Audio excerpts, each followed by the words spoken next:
Hey, what's going on, everybody? This is Tyrone back with Tech Life.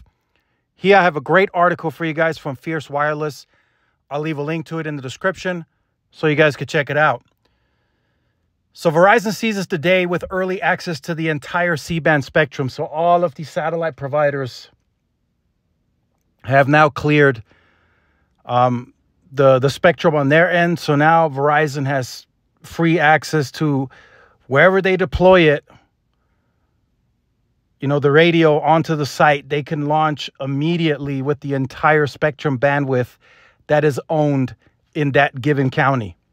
So there's no longer the need for, okay, we're going to add the radio and we're going to launch at 60. No, if 200 megahertz is owned in that specific county, wherever that may be, and they deploy the radio, they now immediately turn it on with 200 megahertz. Now, I know that was a big question asked. A lot of people asked that question. So I wanted to get that out the way. That is now the case. Anywhere. 140, 160, 180, whatever it is, Verizon can now turn it on. So that's a pretty big deal. For one, right? They now cover 220 million pops with this C-band. And they have more pops to go. By the end of the year, they'll likely be at 240, 245. And then at the end of next year, they'll likely be at 285, 290. So they're going to gain scale within the next 12 to 18 months. That's next. Right? A lot of people still say, hey, I'm in a more suburbanish, ruralish area, and I still don't have the C-band. That may be the case. Nobody's disputing that. Verizon still has some scale to gain, but they're getting to it. They're spending a lot. And they're going to get to those areas because those areas are very critical because, one, they have 200 megahertz of C-band, and two, they want to scale that fixed wireless access, and that's one way to do it. So I'll go just briefly over the article. So thanks to some satellite companies that were financially motivated to clear out early, Verizon is turning on more C-band 4 months ahead of schedule. So this was all supposed to clear in December. It's already cleared now. It's been a long time coming. Verizon spent more than $52 billion, including incentive payments and clearing costs for C-band 3.7 licenses at the auction in 2021. But concerns by the FAA and the aviation industry delayed early deployments near airports. That's now cleared. Verizon was able to launch the first C-band spectrum in 46 PEAs in 2022, and over the past 18 months, it's coordinated with the FAA and aviation, so that as of July 1st, 2023, all of Verizon sites are able to operate at full power without the prior restriction around airports, according to David Wolf. So there's many more. There's much more stuff in here. I'm actually featured here. Some people on social media, if you click that, that's me. So this is interesting, right? This is going to be very interesting to follow. So Verizon was very good and very quick at deploying the XLTE.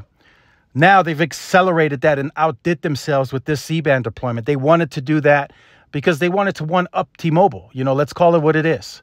They want to one-up T-Mobile. They want T-Mobile to stop claiming certain things because Verizon engineers, they pride themselves on having the best network.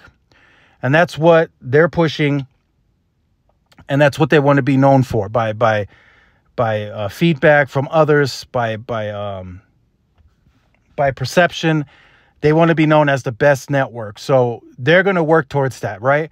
We're going to start seeing, this is just some things I want to point out.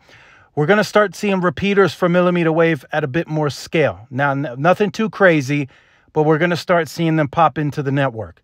So that's a big deal because that extends the millimeter wave range. And that's going to mean faster speeds in more areas. Likely to be seen more at the urban level, but it should start working itself into the outer skirts of certain neighborhoods as they continue scaling these repeaters. That's one thing that we're going to see. The second thing that we're going to see, of course, which I mentioned at the beginning of the video, we're going to start seeing the C-band radio scale into the suburban, more ruralish areas, given a little more time. They'll need another 12 to 18 months, but they're going to get there with decent pace. The third thing we're going to start seeing the C-band radios making its way onto the small cells. That's another thing that we're going to see, and that's for anywhere. That's urban, suburban, Wherever the small cells are, they have to upgrade them and get C-band. And then the last thing that we're going to see, we're going to start seeing the cell splits and additional cell sites. We're going to start seeing that more. And of course, that will be accompanied by 10 gig backhaul. So again, just a brief video letting you guys know what to expect. They're going to speed up very quickly. They have a densification footprint already in place. A lot of it is based off of AWS. The PCS footprint is not as strong for Verizon. They do own it in some markets, but they are tighter. They have a tighter grid on density based off of AWS. So that is going to benefit a lot with the C-band deployment. So let me know what you think about this in the comment section down below. Make sure you guys stay tuned for more. Like, share, subscribe. I'll see y'all in the next one. Peace.